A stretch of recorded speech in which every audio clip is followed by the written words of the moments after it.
line right behind you in front of me. And I'm just trying to warm myself up with like a little exercise of like a scribble drawing. And I'm really just trying to get the shapes and sort of the essence of the trees and just put something on the paper. Because that's often the hardest part, is just like sitting down and just doing it. Doing the thing is always the hardest for me, overcoming those obstacles. So this is me just doing it.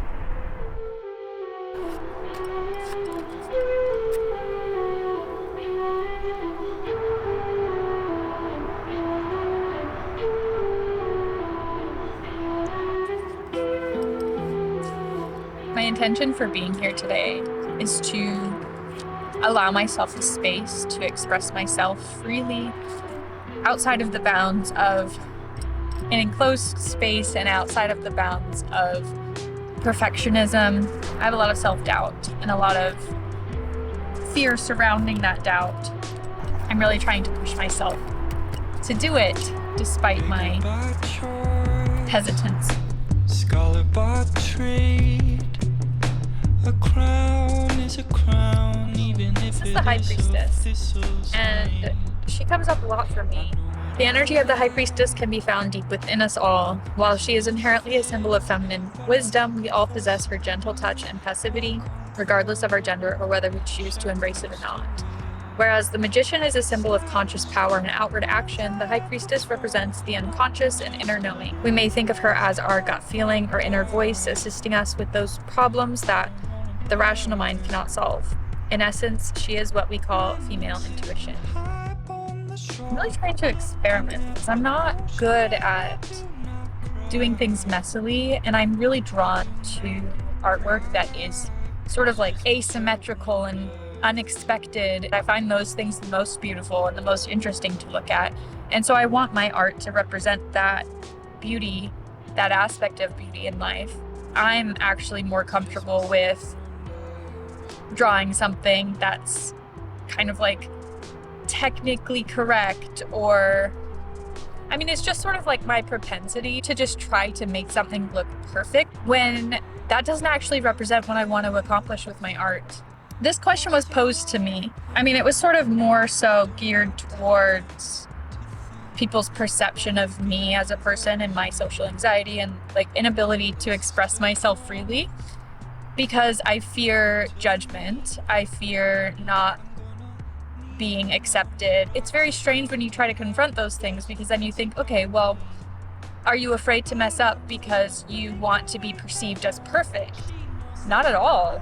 Like, I don't want to be that. I want to be perceived for who I truly am, which is a human being who has flaws, who makes mistakes, who also has unique qualities about herself. We have our own perspective, we have our own opinions, we have our own way of doing things, we have our little peculiarities that we live out in the world, and that's what makes it so beautiful. I'm sort of getting off topic, but let me get back to this sketchy sketch. This spot that I found is so peaceful and private, and I love it. I was thinking about this today, and I feel like my tendency to try to achieve perfection is actually a scapegoat, a way to protect myself against rejection and judgment, whether that be external or internal, because I'm a person who has created these very high standards for myself that are unattainable because they're ever changing. If I set a standard and then I work hard and I achieve that standard, I no longer feel like what I've achieved is actually valuable because I was able to achieve it. And I have very low self-esteem. So if I can achieve something, I'm like, actually, it's probably not that valuable. It's probably not that great. So the standard is going to become even higher. It's just a whole cycle of self-deprecation and, you know, just making yourself less than, not recognizing your worth. I mean, I think it takes a lot of understanding and patience to try to work through that kind of belief, facing my fears and doing things like a scribble drawing and showing it to you, even though I know that deep down inside of myself. Or actually, it's right on the surface because I'm gonna say it. I don't think it's good. I don't think I'm successful at drawing this.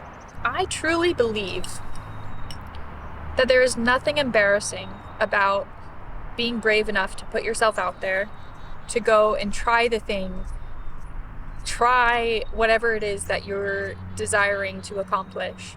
Even if you fail, or if you make mistakes, or if you fumble and you do something that you didn't intend to do, that's not embarrassing. That's brave. That's admirable. That's inspiring. Because the alternative is doing nothing. It's wanting to be an artist but never making art. Here's my treescape so far.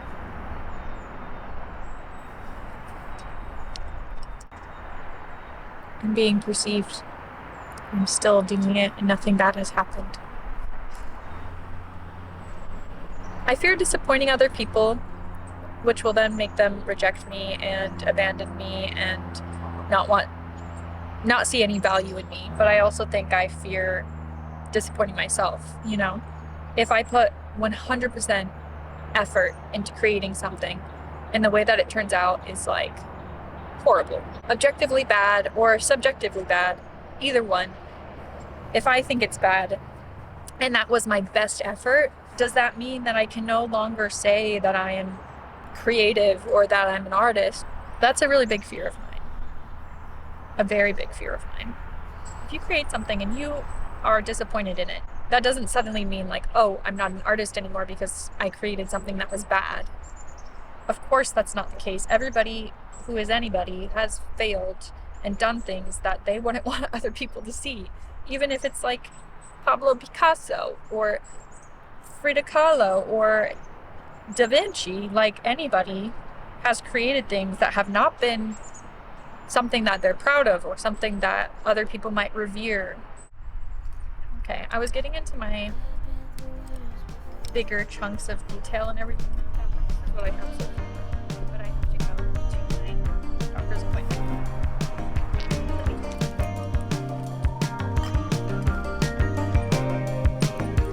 Falling low, the only way to go.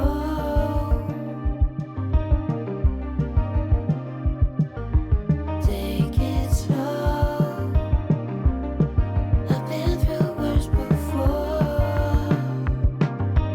Let it flow. Things still. Hello again. It's me. I had a really good time the other day just getting to sit outside and sketch a little bit and relish in the bird song, but I wanted to do some candle magic and I didn't really feel like I could do it outside, at least not without like being afraid of getting in trouble. When I came back home the other day, I did light this candle and I carved a sigil into it that I made for myself, but today I wanted to dress the candle and recarve my sigil and just kind of continue the momentum that I built up from that day because I felt really happy and I felt really at peace, I guess. I have this orange candle, of course. It's scented with tangerine. Orange for creativity, for awakening my mind. I have the same crystals that I had with me the other day. Smoky quartz and obsidian and this really pretty little guy. Carnelian. They're sitting on top of these art books that I have just to kind of accompany my intention. This really cool book, we just got this actually. It's a Frida Kahlo book and it just has a bunch of really cool photos of her and photos of her artwork. I'm just gonna start off with carving and recarving out my sigil onto my candle.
I place a lot of my self-worth in what I can offer the world.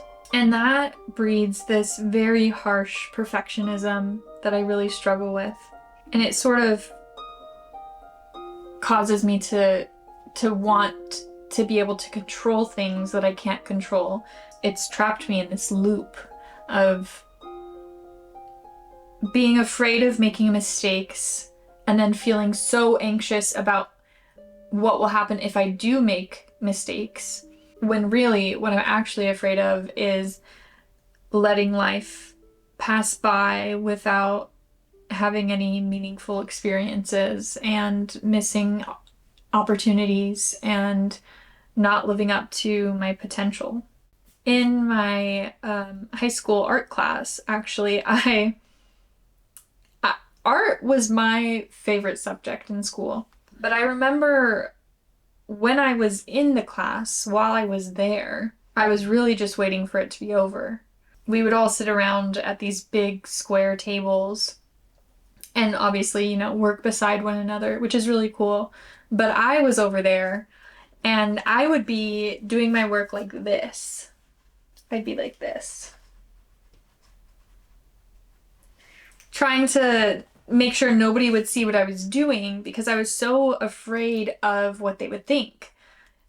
And really what I wanted to do was just take my project home and work on it without anybody looking at me, nobody seeing my process, because I was ashamed. I was scared that they would see what I was working on in progress and think that that was as good as I could be.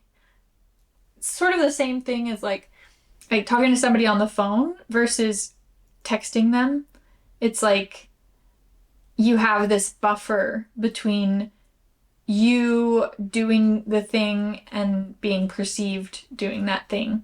The funny thing is, we all know that there's this process to making art. You can't just envision what it is that you want to create in your head and then all of a sudden it's on the paper. You have to go through these stages that might be a bit messy or a bit ugly or a little bit like,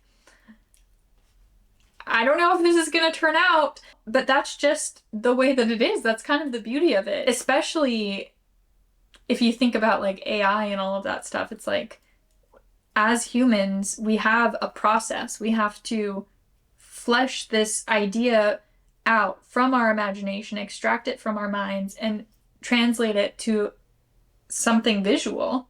You can't be ashamed of the process. It's part of it. And it's also the fun of it,